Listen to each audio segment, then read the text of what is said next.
디모데전서 6장 3절부터입니다. 누구든지 다른 교훈을 하며 바른 곧 우리 주 예수 그리스도의 말씀과 경건에 관한 교훈을 따르지 아니하면 그는 교만하여 아무것도 알지 못하고 변론과 언쟁을 좋아하는 자니 이로써 투기와 분쟁과 비방과 악한 생각이 나며 마음이 부패하여지고 진리를 잃어버려 경건을 이익의 방도로 생각하는 자들의 다툼이 일어나느니라. 그러나 자족하는 마음이 있으면 경건은 큰 이익이 되느니라. 우리가 세상에 아무것도 가지고 온 것이 없음에 또한 아무것도 가지고 가지 못하리니 우리가 먹을 것과 입을 것이 있은즉 족한 줄로 알 것이니라. 부하려 하는 자들은 시험과 올무와 여러 가지 어리석고 해로운 욕심에 떨어지나니 곧 사람으로 파멸과 멸망에 빠지게 하는 것이라. 돈을 사랑함이 일만학의 뿌리가 되나니 이것을 탐하는 자들은 미혹을 받아 믿음에서 떠나 많은 근심으로서 자기를 찔렀도다. 오직 너 하나님의 사람아 이것들을 피하고 의와 경건과 믿음과 사랑과 인내와 온유를 따르며 믿음의 선한 싸움을 싸우라. 영생을 취하라.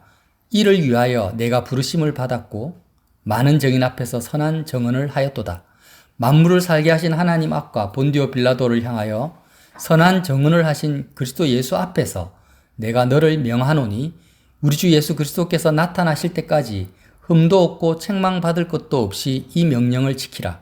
기약이 이르면 하나님이 그의 나타나심을 보이시리니 하나님은 복되시고 유일하신 주권자이시며 만왕의 왕이시며 만유의 주시요 오직 그에게만 죽지 아니함이 있고 가까이 가지 못할 빛에 거하시고 어떤 사람도 보지 못하였고 또 볼 수 없는 이시니 그에게 존귀와 영원한 권능을 돌릴지어다. 아멘.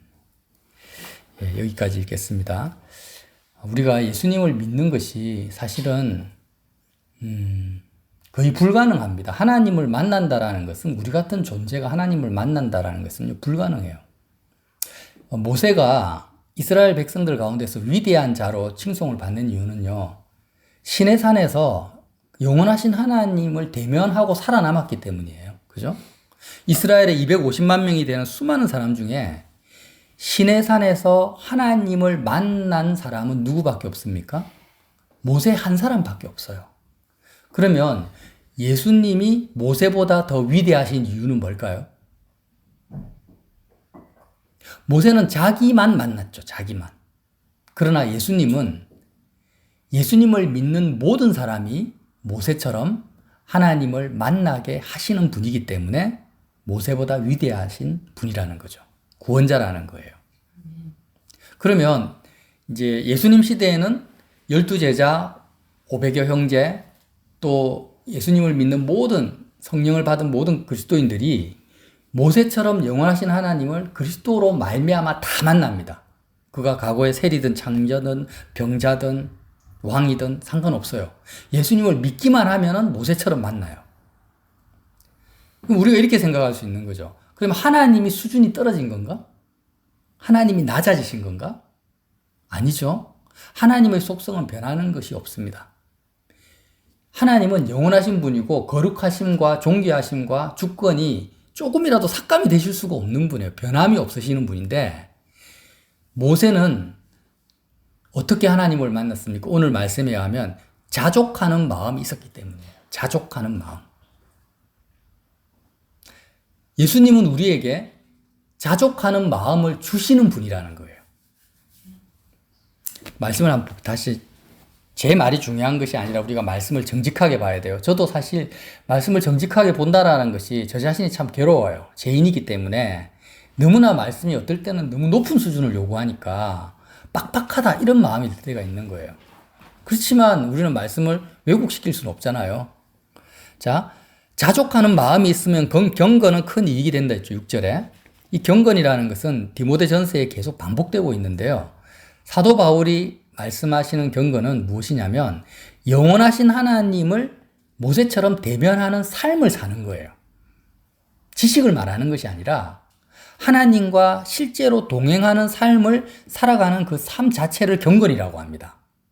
그런데 이 경건이 나에게 가능하려면 굉장히 유한 표현이거든요.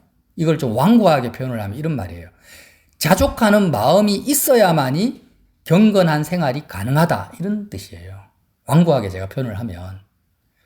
지금 사도 바울이 말씀하시는, 다시 말하면 뭐예요? 자족하는 마음이 없으면 하나님을 믿을 수 없다라는 거예요. 왜 그런가? 그 이유를 갖다가 계속 지금 설명을 하고 있는 거예요. 바울이 말하는 자족하는 마음이 무엇입니까? 7절. 우리가 세상에 아무것도 가지고 온 것이 없으니 또한 아무것도 가지고 가지 못하리니 먹을 것과 입을 것이 있은즉 족한 줄로 알 것이니라. 너무 빡빡하죠? 바울이 말하는 이 하나님을 만날 수 있는 가장 기본되고 기초적인 마음의 그 출발점이 뭐냐? 먹을 것과 입을 것만 있으면 만족해야 된다라는 거예요. 와, 너무 빡빡하다. 이런 생각이 들잖아요. 자, 그 다음 계속 읽어보겠습니다. 9절에 부하려 하는 자들은 시험과 올무와 여러 가지 어리석고 해로운 욕심에 떨어진다. 그럼 여기서 부하려고 하는 건 뭘까요? 자족하는 마음을 가지지 않는, 자족하는 마음 이상의 마음을 가지는 것을 바울이 말하는 부한 마음이라는 거예요. 그러니까 재벌이 되겠다, 내가 큰 10억을 모으겠다, 이걸 말하는 게 아니에요. 자족하는 마음이 없는 사람이 다 부하려고 하는 사람이다. 그걸 말씀하고 있는 거거든요. 말씀을 우리가 연결해서 보자는 거예요. 그러니까 먹을 것과 입을 것 말고 다른 것을 내가 원하고 있어요. 명품 옷을 원한다든지 집이나 차나, 지금 말하면은 좋은 직장이나 내가 멋진 사람이나 이런 먹을 것 입을 것 말고 또 다른 것을 원하는 사람은 자족하는 마음이 아니라 부하려고 하는 자다. 그런데 읽을수록 가관입니다. 부하려고 하는 자는 어떻다고 합니까? 시험과 올무와 여러 가지 어리석고 해로운 욕심에 떨어져서 곧 사람으로 파멸과 멸망에 빠진다라는 거예요. 와, 진짜 빡빡하죠? 먹을 것과 입을 것 말고 내가 다른 것을 원한다면 파멸과 멸망에 빠지는 길로 가고 있는 것이다. 시험과 올무와 여러 가지 어리석고 해로운 욕심에 떨어질 수밖에 없다. 그렇게 말하고 있는 거예요. 돈을 사랑함이 일만학의 뿌리가 된다 할 때 이 돈을 사랑함도 우리는 사람마다 다 다르잖아요. 돈 없으면은 그냥 돈에 눈이 뒤집혀져 가지고 돈을 추구하는 사람도 있고 그냥 돈의 통장에 한 돈 100만 원이라도 있으면 만족하는 사람이 있잖아요. 근데 바울이 말하는 이 돈의 사랑함은 뭐냐? 먹을 것과 입을 것 말고 다른 것을 더 취하기 위해서 돈을 원하는 사람을 말하는 거예요. 일만학의 뿌리래요, 그게. 와, 참, 왜 그럴까? 왜 지금 이렇게 정말 숨 막힐 정도로 빡빡한 기준을 바울은 디모데에게 요구하고 있고 우리에게 요구하고 있느냐? 이제 그거를 보자는 거죠. 자, 11절. 오직 너 하나님의 사람아 이것들을 피하고 자족하는 마음 말고 다른 것들을 원하는 그 모든 것을 다 버려버리고 의와 경건과 믿음과 사랑과 인내와 온유를 따르며 믿음의 선한 싸움을 싸우라. 영생을 취하라고 합니다. 그러니까 바울 사도께서 말씀하시는 믿음의 선한 싸움은 뭐냐? 자족하는 마음 말고, 그러니까 자족하는 마음만을 가지려고 하는 싸움이라는 거예요. 이게 믿음의 선한 싸움이에요. 이 선한 싸움을 싸우는 이유가 뭐냐? 영생을 취하기 위함입니다. 여기서 이제 점점 해답이 보이기 시작해요. 영생을 취한다. 이것이 무슨 뜻일까요? 영생을 취한다. 영원하신 하나님을 내가 만난다라는 거예요. 모세처럼. 영원하신 하나님을 내가 대면하고 그분과 동행하고 그분과 함께 보조를 맞추면서 내가 하루하루를 살아가는 걸 말해요. 그렇잖아요. 지금 내가 당장 죽어가지고 영원한 생명, 육신적인 부활의 몸을 받는 게 아닙니다. 지금 내가 영생을 살아야 됩니다. 영생을 취해야 돼요. 그건 뭐냐? 영원하신 하나님과 하나가 되는 것이고 그분과 대면하는 것이고 인격적 교제를 가지며 사는 것이 영생을 취하는 거죠. 아멘. 근데 이 하나님, 영생을 취하기 위해서 바울이 지금 뭘 요구합니까? 자족하는 마음을 가져야 된다. 지금 이 말을 하는 거거든요. 영생을 취하기 위해서. 다른 이유가 아니에요. 금육주의도 아니에요. 자, 영원하신 하나님을 만나기 위한 거예요. 근데 한번 우리가 상상을 해보는 거예요. 지금 만약에 모세가 조금만 이렇게 흠이 있어도 당장 죽어버릴 수밖에 없는 영원하신 하나님을 만나러 시내산으로 올라가는데 돈을 사랑한다? 상상이 안 되죠. 부자가 되려고 한다? 상상이 안 되죠. 내가 이 땅에서 뭐 취미생활, 그러니까 모세가 하나님을 정말 대면하기 위해 시내산에 올라갈 때 자족하는 마음이 있었겠습니까? 없었겠습니까? 있었겠죠. 입을 것과 먹을 것만 있으면 그냥 족한 마음밖에 없었던 거예요. 왜? 영원하신 하나님을 내가 만나는데 다른 것을 마음에서 소원하거나 바랄 수 있는 상태가 아니라는 거예요. 똑같다라는 거예요. 지금 너희들이 그냥 세상 사람들하고 똑같은 목적과 소망을 가지고 살아가는 존재들이 아니야. 그것을 위해서 너희를 택하고 부른 게 아니야. 너희들은 오늘 제일 중요한 게 뭔지 알아? 아무개야? 너는 지금 하나님이 너를 왜 구원을 하셨고 너를 부르셨냐? 하나님이 너를 만나기 위한 거야. 돈 버는 것보다도, 몸 건강한 것보다도, 세상의 어떤 성취보다도 하나님이, 살아계신 하나님이 오늘 너를 만나기 원해. 그렇기 때문에 너에게 필요한 게 뭐다고요? 자족하는 마음이라는 거예요. 지금 그 말씀인 거예요. 어마어마한 지금 그 복음의 삶이 지금 현재 진행형으로 말씀하고 있는 거죠. 자, 12절 한번 봅시다. 믿음의 선한 싸움을 싸우라. 영생을 취하라. 이를 위하여, 이것 때문에 너가 부르심을 받았고 많은 정인 앞에서 선한 증언을 하였도다. 그리스도의 삶은 바로 이거야. 이건 거예요. 만물을 살게 하신 하나님 앞과 본디오 빌라도를 향하여 선한 증언을 하신 그리스도 예수 앞에서 내가 너를 명한다. 지금 어마어마한 그 하나님과 예수 그리스도 앞에서 바울이 디모데에게 명령을 하고 있는 거예요. 이건 굉장한 명령이죠. 뭐라고 합니까? 우리 주 예수 그리스도께서 나타나실 때까지 흠도 없고 책망받을 것도 없이 지금 내가 자족하는 마음을 가지고 믿음의 선한 싸움을 싸우고 영생을 취하라는 이 명령을 지키라는 거예요. 이게 살아계신 하나님 앞에서 내가 너에게 명령하는 거라는 거죠. 우리를 향한 말씀입니다. 그러면서 15절에 기약이 이르면 하나님이 그의 나타나심을 보이시리니, 그러니까 영생을 취하라, 영원하신 하나님이 나타나는데 그 하나님은 어떤 분인가? 이 굉장히 중요한 말씀이에요. 여러분 밑줄을 딱 그었으면 좋겠어요. 펜이 없으면 우리가 이 말씀을 암송했으면 좋겠어요. 사도 바울이 말씀하신 이 하나님 어떤 분입니까? 하나님은 복되시고 하나님은 복되시다. 세상에는 복이 없다라는 거예요. 오직 하나님만이 너에게 좋음이 되신다. 너에게 복이 되신다라는 거예요. 여러분 믿으십니까?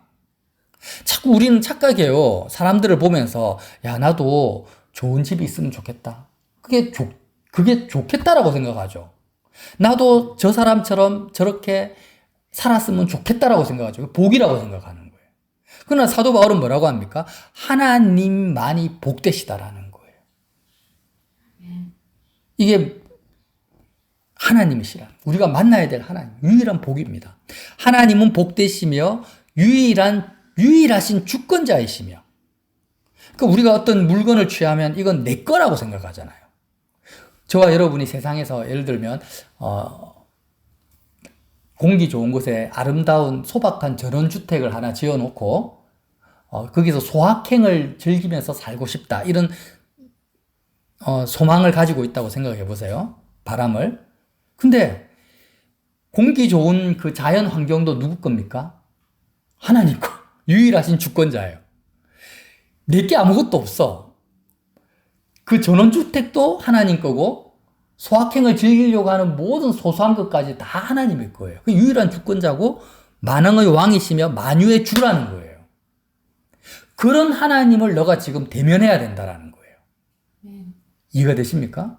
지금 내가 이 세상에 어떤 소원을 가지고 있어요. 누구를 만나야 되겠다, 돈을 벌어야 되겠다, 무엇을 가지고 싶다 하는 세상을 향한 어떤 소원을 가지고 있어요.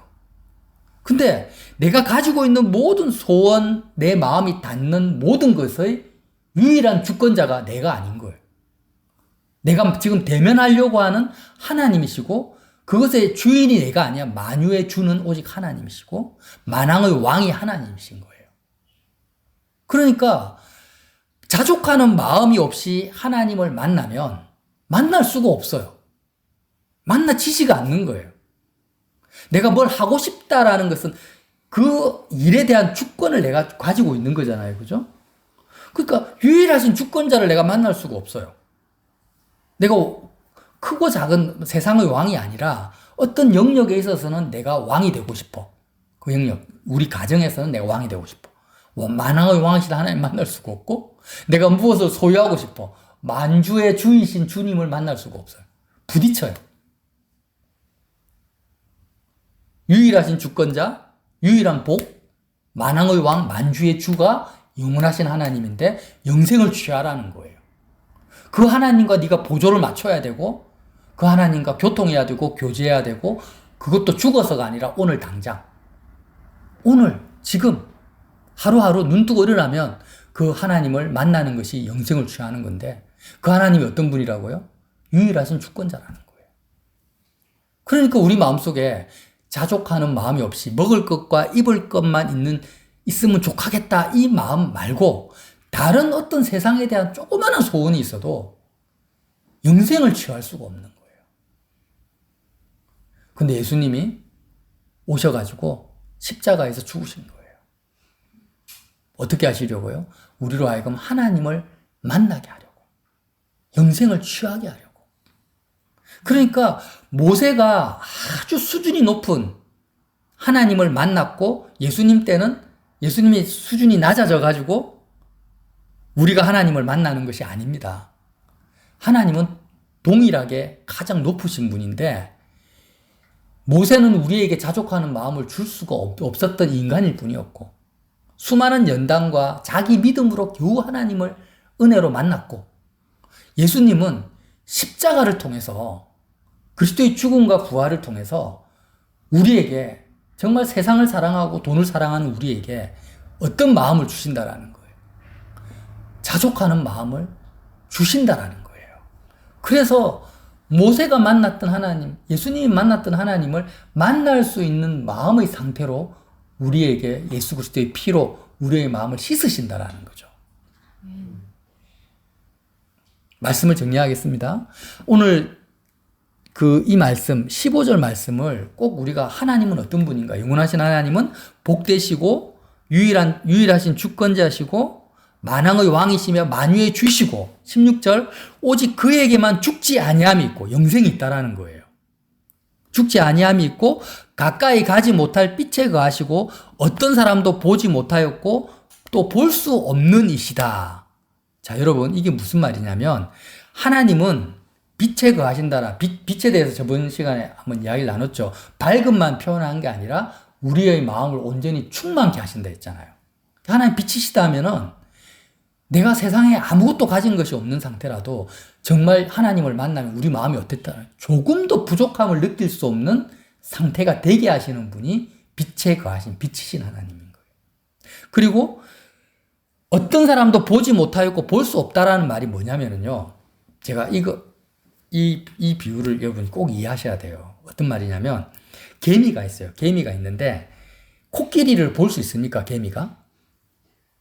개미가 백두산을 볼 수 있습니까? 불가능하죠. 개미가 볼 수 있는 것은 코끼리 발톱에 있는 때밖에 못 봐요. 왜요? 너무 크니까. 너무 크니까 개미는 볼 수가 없어요. 우리는 지금 천체 만환경이나 인공위성을 통해서 지구를 볼 수가 있어요. 옛날에 지구를 보지 못할 때는 지구가 어떻게 생겼는지 몰랐는데 이제는 그걸 통해서 지구는 둥글구나, 파랗구나 이런 걸 볼 수 있잖아요. 근데 우리가 우주를 볼 수 있습니까? 우리가 우주를?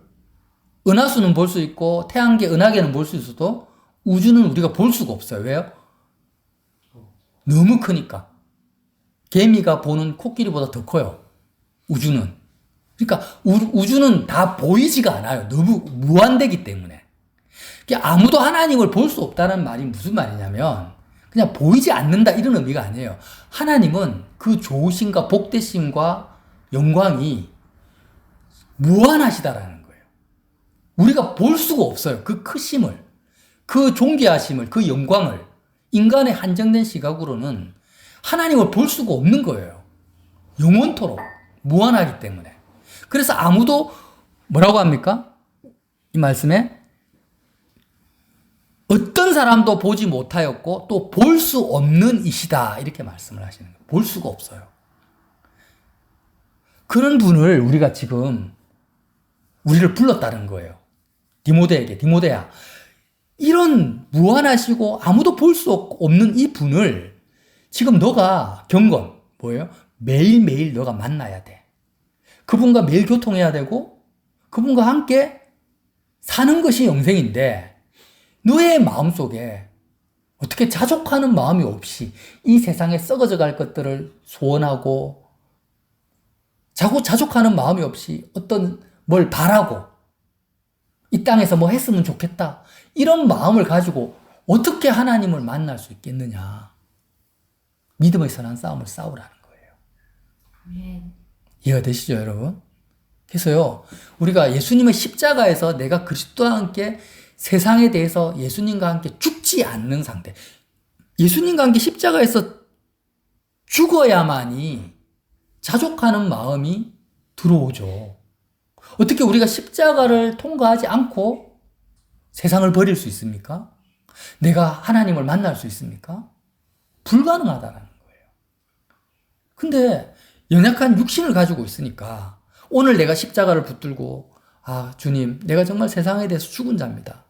내가 정말 세상에 대해서 온전히 죽고 영원하신 하나님을 내가 온전히 만나겠습니다. 라고 만났다 할지라도 또 살다 보면은 세상에 대한 소원함이 또 불쑥불쑥 들어오고 또 어떤 기대치가 들어오고 그렇게 되잖아요. 그죠?